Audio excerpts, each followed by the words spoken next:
Hi, I'm Donna Jordan from Jordan Fabrics. Today I'm going to try making a pattern called Mirror Mirror. This is from Cozy Quilt Designs and it uses a fat quarter bundle.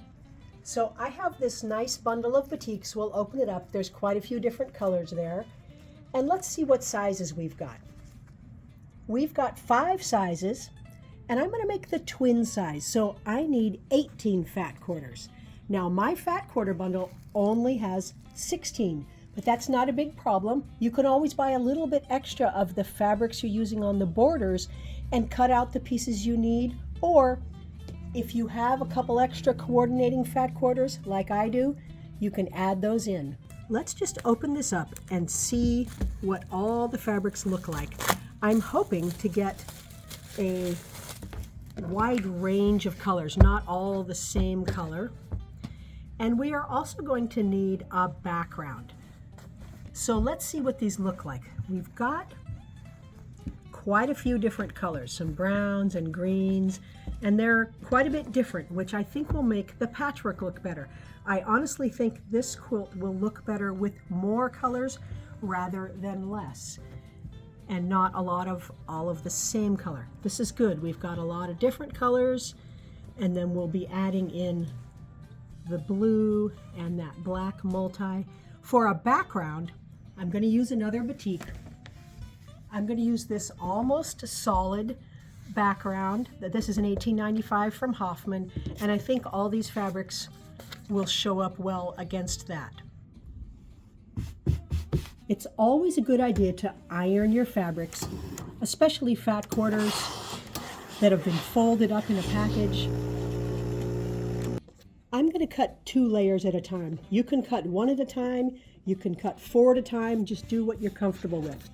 Every fat quarter gets cut exactly the same, and this is the selvage edge up here, so we've got about 21, 22 inches here, 18 inches this way, and you need to turn these before you cut them so that we have enough width here to get all the cuts.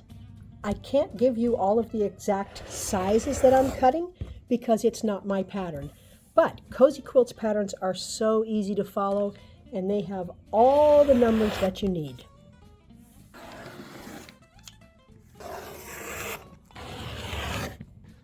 We're just going to be leaving these as strips. There's no sub-cutting, but we do need to cut up some background.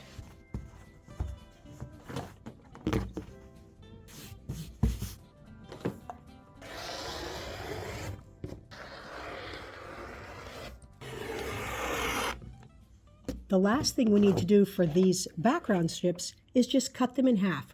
So I'm just going to put my scissors in along the fold there and cut each one in half.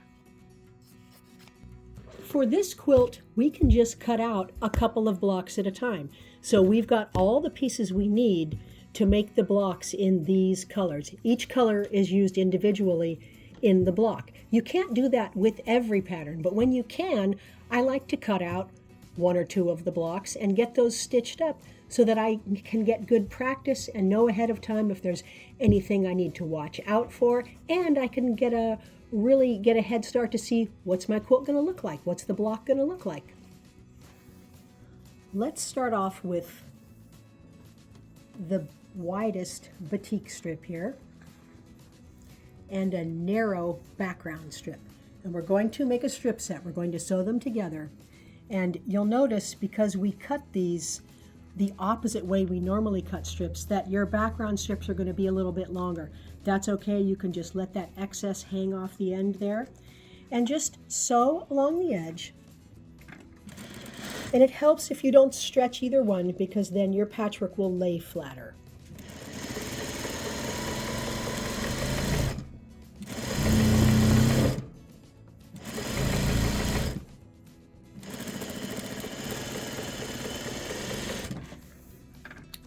We want to press the seam allowance toward the darker fabric. So I'm just going to pull it apart here, hold it with the palm of my hands here, and then I like to anchor it there and pull my finger right down this seam.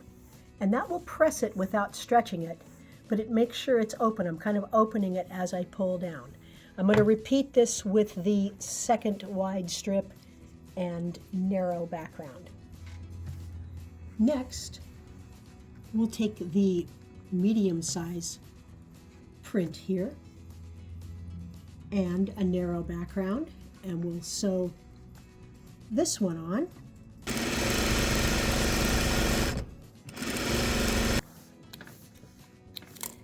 Again, we want to press that seam allowance toward the darker color there. And then we're going to add a narrow strip on this far side here.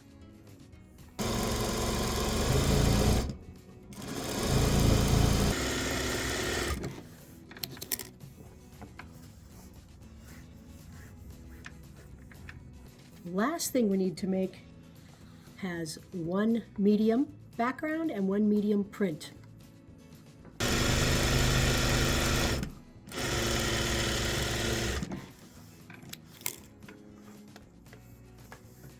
That's all the strip units we need to make the first blocks. So let's take these to the ironing board. Even though we finger pressed, your blocks will still lay flatter if you use some steam on them. So I usually use a dry iron to make sure it's flat, and then add a little steam. We're going to subcut both of these guys. Here's how I like to do that cutting. I'm going to line up the bottom of this along one of my lines, and I'll use the first line here to get a clean cut. So I'll make sure any selvages or raw edges are beyond that. And this one's going to get cut the same, so you can put it right on top of it. You can put it right here if you want, but you can lay it up here, make sure it's straight. And then I like to put my plastic ruler on top of what I have not cut yet, because it holds everything in place here. And I always line up my plastic ruler with the lines on my mat. They're perfectly straight. You can tell they're straight because they line up with your ruler. And this gives me a long thing to line up for, and I'm much less likely to have it at the wrong angle. So that's why I use this method. Then I'll hold down what I haven't cut yet, and now it hasn't moved at all. And then I will move my ruler over as many inches as I need to do the subcutting. And that way I get good clean cuts that are always at a 90-degree angle.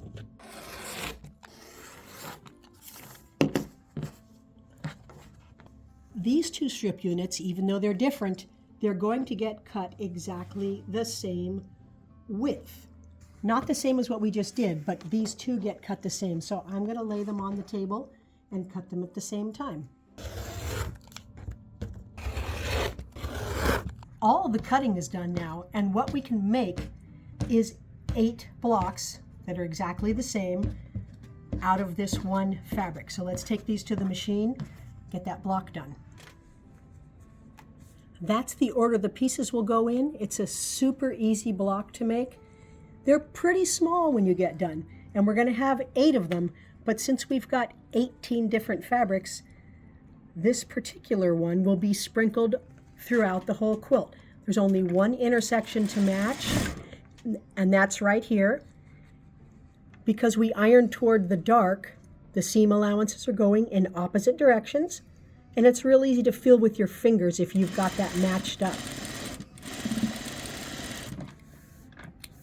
We're just going to press away, or in this direction, away from that big piece every time.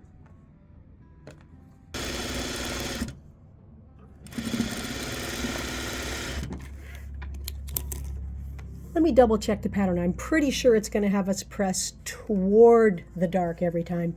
And there's more dark here. So yeah, erase what I just said. We'll press it toward this direction. The blocks will fit whichever way you press them, but we have less of a chance of having any shadowing showing back here if we press most of them toward the dark. One thing you can try if you want, when I have 8 blocks that are the same, I usually chain piece them. So I took all of them and stitched piece number 2 onto there. And now I'm taking piece number 3 and stitching it onto all of them. The advantage is it's a little bit quicker because as you sew this one on, The next piece is already in the right order. Also, you don't end up with a lot of threads between each block, and that saves you time later when you're checking your whole quilt to make sure there's no thread sticking out. When you put your blocks together, there will be a lot less of that using this method.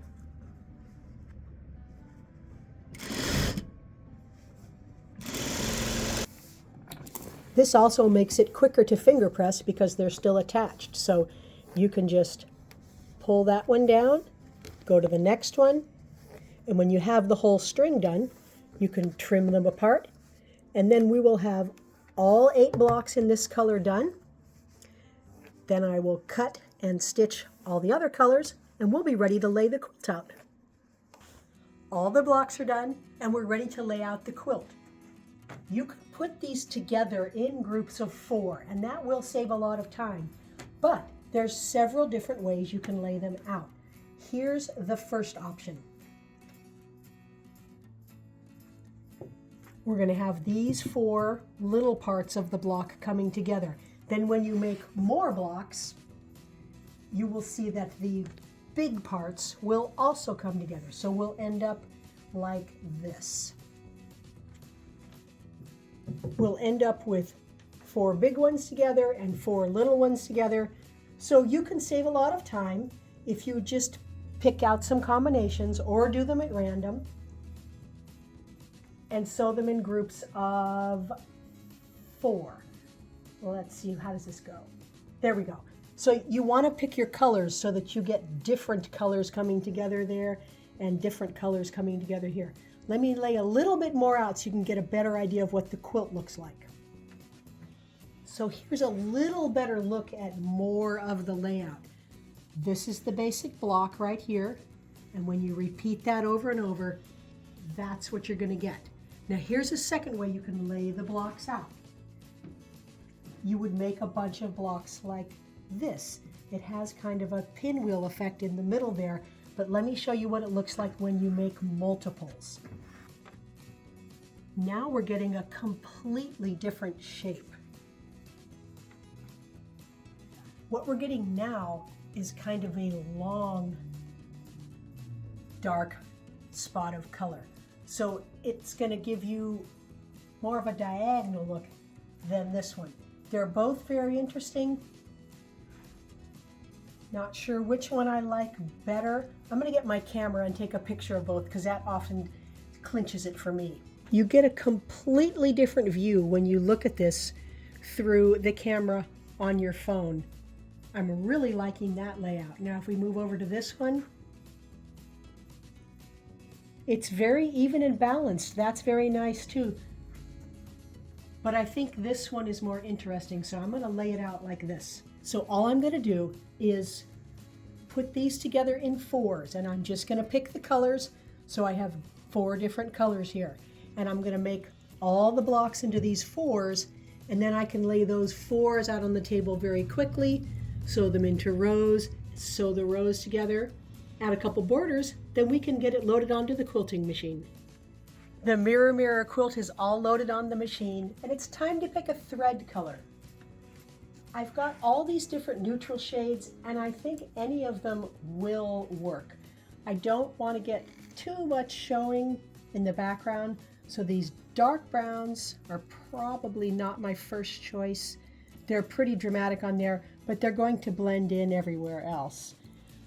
Green, there's a lot of green in the quilt. That one still shows quite a bit, but it's fairly muted. This is a softer green. A little less stark on the light. Again, not going to show very much in any of the dark areas. And we could use it's kind of an oatmeal color. So this won't show at all in the background, but it's fairly prominent on there. I think this gray-green will be the best choice. For the quilting pattern, I'm using one called Spirals Galore. I like this because there aren't flowers on it, and I like the curviness of it. Let me show you one repeat. It's got big swirls and little swirls, and I think that'll look really good on this patchwork.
I've got the mirror mirror quilt all done, and I know I say this at almost the end of every video.